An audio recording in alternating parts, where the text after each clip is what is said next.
ملک تاتار کی شہزادی گل رخ اپنی خاص سہیلیوں کے ساتھ شاہی باغ میں سیر کرتی پھر رہی تھی کہ اچانک ایک غلام تیزی سے شاہی باغ میں داخل ہوا اور پھر وہ شہزادی کی طرف بڑھنے لگا۔ شہزادی اسے آتے دیکھ کر رک گئی، اس کے رکنے سے اس کی سہیلیاں بھی رک گئیں۔ غلام شہزادی کے سامنے آ کر جھک گیا۔ کیا بات ہے، کیوں آئے ہو؟ شہزادی نے کہا۔ بادشاہ سلامت نے آپ کو فوری طور پر یاد فرمایا ہے، غلام نے کہا۔ اچھا، ہم ابھی حاضر ہو جاتے ہیں، شہزادی نے کہا تو غلام نے سلام کیا اور جتنی تیزی سے آیا تھا اتنی تیزی سے واپس چلا گیا۔ تو شہزادی نے اپنی سہیلیوں کو جانے کی اجازت دی اور خود بھی اپنے خاص محل میں پہنچ گئی۔ اس نے غسل کر کے لباس بدلا اور پھر اپنی دو خاص کنیزوں کو ساتھ لے کر وہ شاہی محل میں پہنچ گئی۔ اسے بتایا گیا کہ بادشاہ سلامت اپنے خاص کمرے میں ہیں، تو اس نے دونوں کنیزوں کو وہیں رکنے کا کہا اور خود وہ خاص کمرے میں داخل ہو گئی۔ لیکن اندر داخل ہوتے ہی وہ بے اختیار چونک پڑی، کیونکہ وہاں بادشاہ کے علاوہ ایک بوڑھا آدمی بھی موجود تھا۔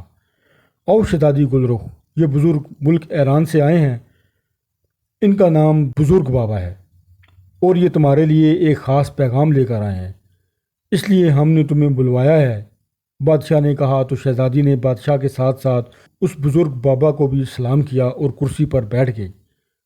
جیتی رہو، بزرگ نے اسے دعائیں دیتے ہوئے کہا۔ اب آپ خود ہی اسے بتا دیں، بادشاہ نے بزرگ بابا سے مخاطب ہو کر کہا۔ شہزادی صاحبہ، میں ملک ایران میں رہتا ہوں۔ میں ایک روز گھومتا پھرتا ایک پہاڑی علاقے میں چلا گیا تو وہاں میں نے ایک انتہائی خوبصورت محل دیکھا اور میں یہ محل دیکھ کر بے حد حیران ہوا، کیونکہ اس جیسا خوبصورت محل اس سے پہلے میں نے کبھی نہیں دیکھا تھا۔ میں نے محل کے دربانوں سے پوچھا کہ یہ محل کس کا ہے، تو انہوں نے مجھے بتایا کہ یہ محل ایک بوڑھے جادوگر کا ہے، جس کا نام تو کچھ اور ہے لیکن سب اسے بوڑھا جادوگر کہتے ہیں۔ میں نے محل میں داخل ہونے کی کوشش کی لیکن مجھے اندر نہ جانے دیا گیا۔ میں واپس آ گیا، لیکن کچھ دیر بعد ایک آدمی میرے پاس آیا اور اس نے کہا کہ بوڑھے جادوگر کو تمہارے محل میں آنے کا علم ہوا ہے اور انہوں نے دربانوں کو اس بات پر سزا دی ہے کہ انہوں نے تمہیں اس تک کیوں نہیں آنے دیا، اور اب مجھے بھیجا ہے کہ آپ دوبارہ محل میں آئیں۔ بوڑھا جادوگر آپ سے ملنا چاہتا ہے، جس پر میں نے اس سے وعدہ کر لیا کہ کل میں محل میں آؤں گا۔ چنانچہ دوسرے روز میں محل میں پہنچ گیا۔ بوڑھا جادوگر واقعی بے حد بوڑھا بھی ہے اور انتہائی بدصورت بھی ہے۔ وہ مجھے ایک کمرے میں لے گیا جہاں دیوار پر ایک بڑی سی تصویر لگی ہوئی تھی۔ یہ تصویر ایک خوبصورت شہزادی کی تھی۔ اس نے مجھے بتایا کہ اس کا نام شہزادی گل رخ ہے اور یہ ملک تاتار کی شہزادی ہے اور بوڑھا اس سے شادی کرنا چاہتا ہے۔ اس نے مجھے کہا کہ میں بادشاہ تاتار کے پاس جاؤں اور ان سے یہ بات کروں۔ اگر بادشاہ رضامند ہو جائے تو ٹھیک، ورنہ وہ اپنے خاص دیو کو بھیج کر بادشاہ کو ہلاک کرا دے گا اور پھر خود تخت پر قبضہ کر کے زبردستی شہزادی گل رخ سے شادی کر لے گا۔ میں نے اسے بے حد سمجھانے کی کوشش کی کہ وہ ایسا نہ کرے، لیکن وہ اپنی بات پر بضد رہا، اس لیے مجبوراً مجھے اس سے وعدہ کرنا پڑا اور اس وعدے کو نبھانے کے لیے میں یہاں حاضر ہوا ہوں، اور بادشاہ سلامت نے اس لیے آپ کو بلایا ہے۔ آپ اس بارے میں بتائیں کہ کیا ہونا چاہیے؟ بزرگ بابا نے تفصیل سے بات کرتے ہوئے کہا۔ کیا وہاں واقعی میری ہی تصویر تھی؟ شہزادی نے حیرت بھرے لہجے میں کہا۔ ہاں شہزادی صاحبہ، وہ آپ ہی کی تصویر تھی، بزرگ بابا نے جواب دیتے ہوئے کہا۔ لیکن ہماری تو منگنی ملک ساسان کے شہزادہ پرویز سے ہو چکی ہے اور آئندہ ماہ شادی ہے۔ کیوں ابا جان؟ شہزادی نے پریشان ہوتے ہوئے کہا۔ ہاں، میں نے پہلے ہی بزرگ بابا کو یہ بات بتائی ہے، بادشاہ نے کہا، لیکن آپ کے انکار کے بعد وہ بوڑھا جادوگر بادشاہ سلامت کو ہلاک کر دے گا اور آپ سے زبردستی شادی کر لے گا۔ وہ جادوگر بھی ہے اور اس کے پاس ایک دیو بھی ہے جو انتہائی طاقتور ہے، بزرگ بابا نے کہا۔ آپ فکر نہ کریں اور جا کر کہہ دیں اس بوڑھے جادوگر سے کہ میں اس کے منہ پر تھوکنا بھی پسند نہیں کرتی، شہزادی نے کہا اور اٹھ کھڑی ہوئی۔ پھر اس نے بادشاہ سے اجازت لی اور اس کے خاص کمرے سے نکل کر اپنے محل میں آ گئی۔ اس کے چہرے پہ غصے کے تاثرات تھے۔ اس نے اپنے کمرے میں پہنچ کر زور سے تالی بجائی تو ایک کنیز اندر داخل ہوئی۔ خصوصی ایلچی رومو کو بلا لاؤ، شہزادی نے کہا تو کنیز سر ہلاتی ہوئی واپس چلی گئی۔ تھوڑی دیر بعد دروازہ کھلا اور ایک دبلا پتلا نوجوان اندر داخل ہوا اور شہزادی کے سامنے جھک گیا۔ رومو، تم شہزادہ پرویز تک جلد از جلد کب تک پہنچ سکتے ہو؟ شہزادی نے کہا۔ شہزادی صاحبہ، آپ کا خادم راتوں رات تیز رفتار گھوڑے پر سفر کر کے صبح کو شہزادے کے حضور حاضر ہو سکتا ہے، جبکہ باقی تمام ایلچی 2-3 روز سے پہلے نہیں پہنچ سکتے، رومو ایلچی نے جواب دیا۔ تم جاؤ اور شہزادہ پرویز کو ہمارا پیغام دو کہ وہ فوراً یہاں آ کر ہم سے ملے۔ شہزادی نے کہا، اور اس کے ساتھ ہی اس نے اپنے گلے سے ایک قیمتی ہار اتارا اور وہ رومو ایلچی کو دے دیا۔ رومو ایلچی نے سلام کیا اور واپس چلا گیا۔ پھر دوسرے روز شام کو شہزادی کو اطلاع مل گئی کہ شہزادہ پرویز شاہی مہمان خانے میں پہنچ چکا ہے، تو اس نے شہزادے کو اپنے خاص کمرے میں بلوا لیا۔ کیا بات ہے شہزادی، تم نے اس طرح کیوں بلوایا ہے؟ کیا کوئی خاص بات ہو گئی ہے؟ شہزادہ پرویز نے کمرے میں داخل ہوتے ہوئے کہا۔ وہ ایک خوبصورت نوجوان تھا۔ ہاں شہزادے، ہماری شادی خطرے میں ہے، شہزادی نے کہا تو شہزادہ پرویز بے اختیار اچھل پڑا۔ وہ کیسے؟ کیوں؟ شہزادے نے حیرت بھرے لہجے میں کہا تو شہزادی نے اسے بزرگ بابا سے سنی ہوئی ساری بات تفصیل سے بتا دی۔ میں اس بوڑھے جادوگر کا خاتمہ کر دیتا ہوں تاکہ نہ رہے بانس نہ بجے بانسری، شہزادے پرویز نے غصیلے لہجے میں کہا۔ لیکن کیسے کرو گے؟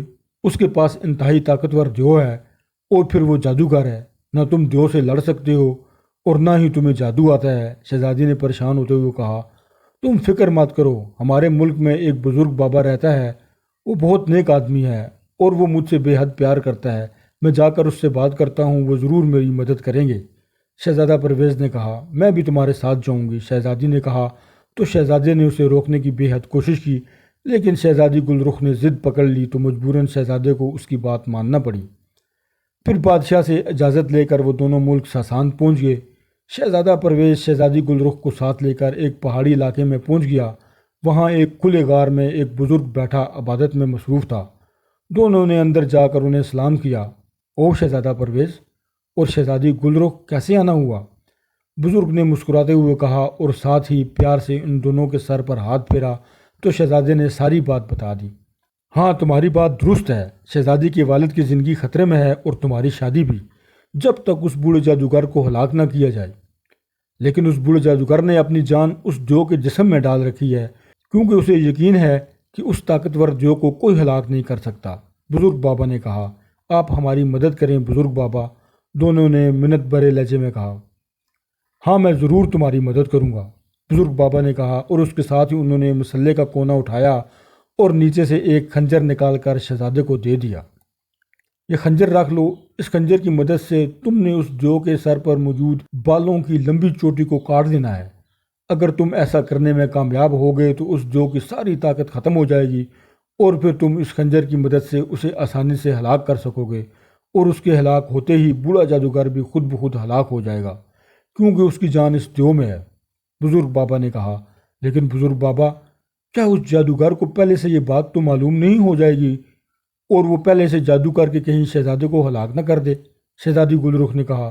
نہیں، اسے اس دیو کی طاقت پر پورا بھروسہ ہے، اسے یقین ہے کہ اسے کسی صورت ہلاک نہیں کیا جا سکتا اور نہ ہی اس کے بالوں کی چوٹی کو کسی چیز سے کاٹا جا سکتا ہے، اور یہ واقعہ ہی ہے بھی درست، کیونکہ اس دیو کے جسم پر اور اس کے بالوں پر کسی ہتھیار کا اثر نہیں ہوتا، صرف یہ خاص خنجر ہے جو یہ کام کر سکتا ہے، اس لیے میں نے تمہیں یہ خنجر دیا ہے، بزرگ بابا نے سمجھایا۔ تو دونوں نے بزرگ بابا کا بے حد شکریہ ادا کیا اور پھر ان سے اجازت لے کر وہ دونوں غار سے باہر آئے، اور دوسرے روز وہ دونوں گھوڑوں پر سوار ہو کر اس پہاڑی علاقے کی طرف بڑھ گئے جہاں بوڑھے جادوگر کا محل تھا۔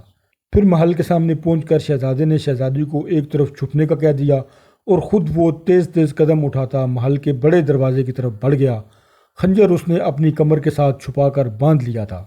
میرا نام شہزادہ پرویز ہے اور میں بوڑھے جادوگر کو ہلاک کرنے آیا ہوں، شہزادہ پرویز نے محل کے سامنے پہنچ کر اونچی آواز میں کہا تو محل کا دروازہ کھلا اور ایک دیو باہر آ گیا۔ اس دیو کے سر پر ایک لمبی سی بالوں کی چوٹی تھی، اس کی بڑی بڑی مونچھیں تھی، اس نے صرف ایک زیر جامہ پہنا ہوا تھا، اس کا جسم بے حد مضبوط اور طاقتور تھا، اس کا سر پہلوانوں کی طرح گنجا تھا اور صرف سر کے درمیان بالوں کی لمبی سی چوٹی تھی، اس کی کلائیوں میں بھی سونے کے موٹے موٹے کڑے تھے۔ تم آئے ہو بوڑھے جادوگر کو ہلاک کرنے؟ میں ابھی تمہاری چٹنی بناتا ہوں، جو نے انتہائی غسیلے لہجے میں کہا۔